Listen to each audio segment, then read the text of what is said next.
Assalamualaikum warahmatullahi wabarakatuh. Salam sejahtera untuk kita semua. Teman-teman, selamat datang kembali di channel Bully Simbako. Seperti janji saya pada video sebelumnya, kali ini kita akan praktek langsung cara mencari negara yang potensial untuk bisa kita pasarkan produk kita pakai situs Trade Map. Kenapa Trade Map? Karena satu, tentu saja gratis. Kedua, Trade Map ini menyediakan data yang cukup lengkap yang bisa kita olah, bisa kita maksimalkan untuk kita mencari negara tujuan, bahkan nanti mencari buyer yang potensial. Kemudian, yang ketiga adalah tentu saja data yang ada di Trade Map ini valid, karena Trade Map ini dikembangkan oleh ITC, bekerja sama dengan Uni Eropa, kemudian dengan PBB, juga dengan World Trade Organization, WTO, Organisasi Perdagangan Dunia. Oke, sebelum lebih lanjut, saya ingatkan kepada teman-teman yang belum subscribe atau bagi kalian yang baru mampir ke channel ini, saya infokan bahwa di channel ini teman-teman bisa mendapatkan informasi tentang ekspor. Yang ingin belajar ekspor mulai dari nol secara lengkap, runtut. Tidak hanya itu, teman-teman juga akan mendapatkan informasi terupdate, peraturan terupdate tentang ekspor dan impor. Jadi silakan di-subscribe biar tidak ketinggalan informasi-informasi yang tentunya akan berharga bagi teman-teman sekalian. Dan saya pastikan setelah nonton video ini, teman-teman sudah bisa menentukan negara yang potensial untuk teman-teman memasarkan produk teman-teman. Oke, kita langsung ke Trade Map. Oke teman-teman, silakan buka browser kalian, bisa pakai Chrome, Mozilla, atau yang lainnya. Teman-teman tinggal ketikkan saja trademap.org. Nah, seperti inilah tampilan depan Trade Map. Jadi Trade Map ini dikembangkan oleh ITC. ITC ini bekerja sama dengan Uni Eropa, kemudian dengan UN, PBB, kemudian dengan WTO, World Trade Organization. Jadi sudah bisa dipastikan data yang ada di sini adalah valid. Nah, apa aja yang disediakan oleh Trade Map bisa kita baca di sini. Trade Map menyediakan dalam bentuk tabel, grafik, dan map apa saja indikator performa ekspor, kemudian permintaan internasional, kemudian pasar alternatif, juga pasar kompetitif, begitu juga data eksportir dan importir. Jadi data perusahaan importir dan eksportir itu ada di sini. Nah, inilah nanti tujuan kita. Kemudian Trade Map mengcover 220 negara dan 5.300 produk pada HS. Nah, teman-teman, Trade Map ini disediakan secara gratis. Untuk bisa mengakses datanya, teman-teman harus registrasi. Jadi bagi teman-teman yang baru pertama kali mengakses Trade Map, teman-teman bisa registrasi dulu. Kita klik register. Kemudian silakan diketik email teman-teman. Setelah itu konfirmasi, ketik ulang emailnya, terus klik continue registration. Nah, halaman berikutnya teman-teman cukup ngisi yang ada tanda merah ini teman-teman. Jadi silakan membuat password minimal 4 karakter, kemudian konfirmasi, ketik kembali passwordnya, nama depan, kemudian isi nama belakang, kemudian gender, kemudian negara teman-teman, Indonesia tentunya. Kemudian status teman-teman sebagai apa? Sebagai pekerja, sebagai entrepreneur, sebagai freelancer, pelajar, atau yang lainnya. Untuk kolom berikutnya ini opsional. Terus kemudian jika teman-teman ingin mendapat update terbaru dari ITC, teman-teman bisa centang ini. Kalau memang nggak perlu ya di unmark aja. Oke, selanjutnya adalah klik submit. Dan nanti ITC akan ngirim email ke email teman-teman untuk aktivasi akun teman-teman. Oke, setelah teman-teman aktivasi, berarti akun teman-teman udah aktif dan bisa login. Kita coba login. Nah, setelah kita login, nanti akan muncul di sini akun teman-teman. Kemudian langkah berikutnya adalah karena kita eksportir, kita akan mencari data importir. Maka pastikan yang berwarna gelap ini adalah import, karena kita akan mencari importir. Kemudian pastikan di sini ada produk, karena kita akan mengekspor produk. Kita mencari importir produk yang akan kita ekspor.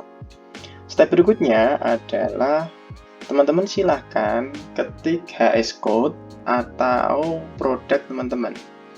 Tapi yang perlu diperhatikan adalah sebenarnya HS code ini mengcover seluruh barang yang ada di muka bumi ini. Semuanya bisa dicari HS code-nya. Tapi karena tidak mungkin semua barang itu dirangkum dalam satu buku, makanya HS code ini ada beberapa yang dikelompokkan. Ada beberapa yang memang disebut spesifik, ada yang dikelompokkan. Sebagai contoh misalnya kita cari yang mudah. Coffee misalnya.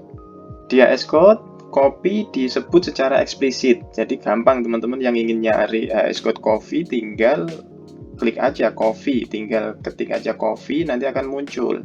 Lain halnya jika kita ketik porang atau konjak ya, bahasa Inggrisnya konjak ya. Nah, porang tidak ada di PTKI, tapi cara mencari HS porang seperti apa? Nanti bisa, porang itu kemungkinan dikelompokkan menjadi umbi-umbian, atau kalau diekspor dalam bentuk tanaman, jadi masuk tanaman hidup, HS tanaman hidup. Nanti sepertinya perlu kita buka sesi khusus untuk membahas HS ini. Kita akan ambil contoh yang gampang aja teman-teman ya, kita cari importir kopi. Kita tinggal ketik coffee. Nah, HS kopi itu sendiri dibedakan. Kopi tidak termasuk digongseng dan dihilangkan kafeinnya, itu HS-nya ini. Jadi green bean itu HS-nya ini. Kemudian ada lagi kopi yang dihilangkan kafeinnya, tidak termasuk yang digongseng. Nah, HS-nya ini. Kemudian kopi digongseng, tapi tidak termasuk yang dihilangkan kafeinnya. Nah, HS-nya sendiri beda. Ini mungkin yang menjadi kendala teman-teman, tapi jangan khawatir, teman-teman cukup komen aja di kolom komen, nanti akan coba saya bantu carikan HS-nya. Kita coba pilih, kita mau ekspor nih green bean, kita mau cari importirnya, kita mau cari pembelinya. Klik saja. Kemudian teman-teman tinggal klik Trade Indicator. Nah, inilah data yang disediakan oleh TradeMap. Cukup lengkap teman-teman, mari kita coba analisa satu-satu indikatornya apa aja. Tentu saja tujuan kita adalah mencari negara yang sangat potensial untuk kita memasarkan produk kopi kita. Nah, oke, ini adalah data negara-negara pengimpor kopi. Nah, di sini kita bisa lihat data apa saja yang bisa kita peroleh di sini.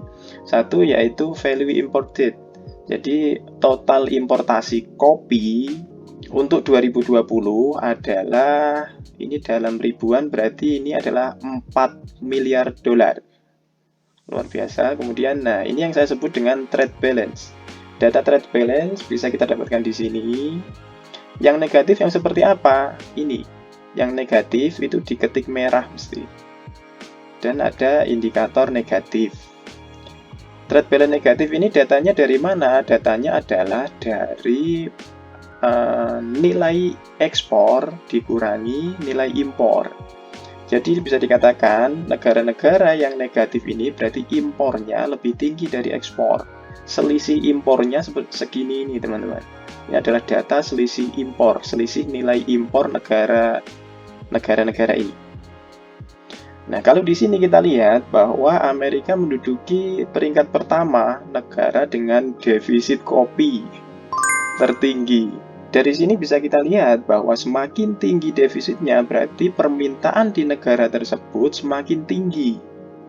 Sehingga negara tersebut harus mengimpor, harus mensuplai dari luar. Nah, inilah yang dimaksud dengan trade balance negatif, neraca perdagangan negatif. Kemudian kita bisa lihat juga quantity imported, jadi ini adalah jumlah yang diimpor, satuannya apa? Ton. Jadi ini adalah sekian ton. Kemudian kita bisa lihat lagi data unit value, inilah data rata-rata harga kopi di negara-negara ini.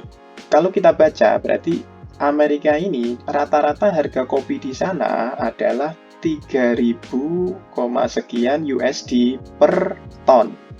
Jadi carilah negara di mana harga ini di atas harga FOB teman-teman. Misalnya teman-teman beli ini di petani kopi, kemudian ditambah packing, ditambah ongkos transport sampai ke kapal, ditambah margin, ketemulah FOB-nya adalah 2.500 misalnya. Nah, tentu kita harus jual kopi itu di atas 2.500, minimal 2.500 USD, agar bisa cuan tentunya.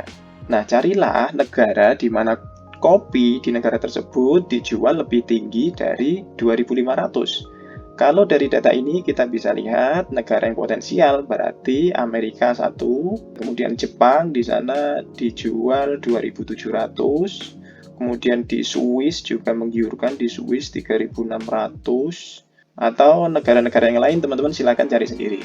Kita lanjut ke share inward imports. Cara bacanya seperti ini. Jadi 22% dari kopi yang diimpor di dunia ini itu diimpor oleh Amerika. Ini mengindikasikan aja bahwa memang permintaan di Amerika itu memang tinggi sekali. Kemudian CO2 emission ini kita nggak perlukan. Average distance of supplying countries ini memang tidak terlalu berpengaruh.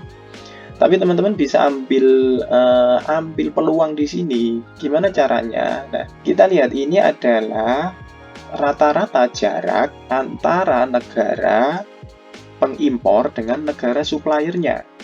Kalau kita lihat di sini ada negara Jepang, jaraknya cukup jauh dari yang lain yaitu 12.000 km. Nah, teman-teman bisa hitung nih, jarak Indonesia ke Jepang sepertinya lebih dekat dari ini. Nah, bisa jadi karena kita lebih dekat, nanti secara freight, secara ongkos kirim akan lebih murah. Karena alasan itu, teman-teman bisa tawarkan, bisa coba ke negara Jepang. Apalagi dari sisi trade balance dan harga juga sangat menggiurkan. Nah, itu salah satu analisa yang bisa kita pakai. Kemudian kita lanjutkan ke concentration of supplying countries. Ini tidak terlalu kita butuhkan, kita lanjut saja average tarif. Nah, ini adalah tarif bea masuk yang dikenakan atas impor ke negara-negara ini. Jadi ini adalah tarif bea masuknya. Kita lihat beberapa negara memang tarifnya 0%. Nah, ini cukup menggiurkan karena dengan tarif 0%, jadi importer nggak perlu dibebani dengan membayar bea masuk. Dengan demikian, produk kita akan lebih menggiurkan di mata mereka. Kalau kita lihat di sini yang paling tinggi bea masuknya Algeria. Ini sangat tidak potensial, ini udah bea masuknya tinggi. Kemudian trade balance-nya memang negatif, cuman negatifnya masih kecil. Cukup kecil, pangsa pasarnya berarti tidak segede Amerika dan negara-negara yang di atas ini. Kemudian kita lanjutkan ke ease of doing business ranking. Nah, ini adalah ranking kemudahan berbisnis di negara tersebut. Kalau kita mau pakai, ini berarti semakin tinggi rankingnya, berarti kegiatan usaha di sana semakin mudah. Apa yang kita bisa baca dari sisi kita sebagai eksportir? Dengan semakin mudahnya berbisnis di sana, tentu secara perizinan, secara ekonomi akan lebih mudah, akan lebih tergerakkan. Jadi pasar di sana akan lebih bergairah. Nah, mungkin itu bisa menjadi salah satu indikator juga yang bisa kita masukkan. Kemudian ada number of non-tariff requirement applied by the country. Ini adalah jumlah syarat-syarat yang harus dipenuhi agar kopi kita bisa masuk, bisa penetrasi ke negara-negara ini. Amerika memang menjadi negara paling potensial karena trade balance-nya negatif cukup tinggi, kemudian unit value-nya, harganya juga cukup tinggi, kemudian bea masuknya 0.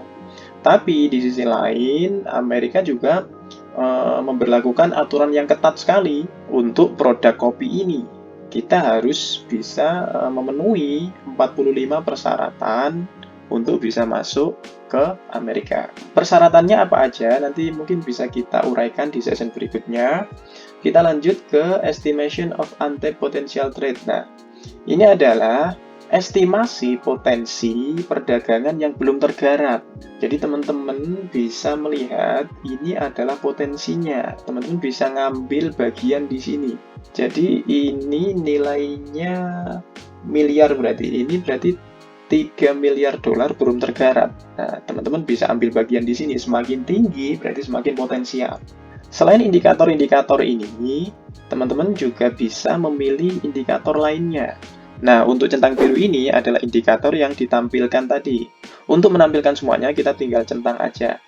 Nah, di sini juga TradeMap menyediakan share in countries trade, share in partners trade, kemudian growth in value, pertumbuhan dalam nilai untuk 5 tahun. Kemudian pertumbuhan untuk kuantitas dalam 5 tahun. Ada juga yang dalam 2 tahun. Nah, ini teman-teman bisa maksimalkan semuanya. Untuk itu tadi, kita sebelum mencari buyer, tentukan dulu negara yang potensial untuk kita bisa penetrasi ke negara tersebut. Oke teman-teman, cukup sekian video kali ini. Semoga bermanfaat. Saya harap teman-teman bisa langsung praktek, sehingga misalnya nanti ada kendala, teman-teman kesulitan menentukan HS, silahkan komen di kolom komen, nanti coba akan saya pandu, saya akan bantu, saya akan carikan HS-nya. Cukup sekian, kurang lebihnya mohon maaf. Mari bersama-sama membangun channel ini. Silahkan klik subscribe atau share ke teman-teman kalian, agar channel ini bisa bermanfaat kepada lebih banyak orang. Sampai ketemu di video berikutnya, sukses untuk kita semua. Assalamualaikum warahmatullahi wabarakatuh.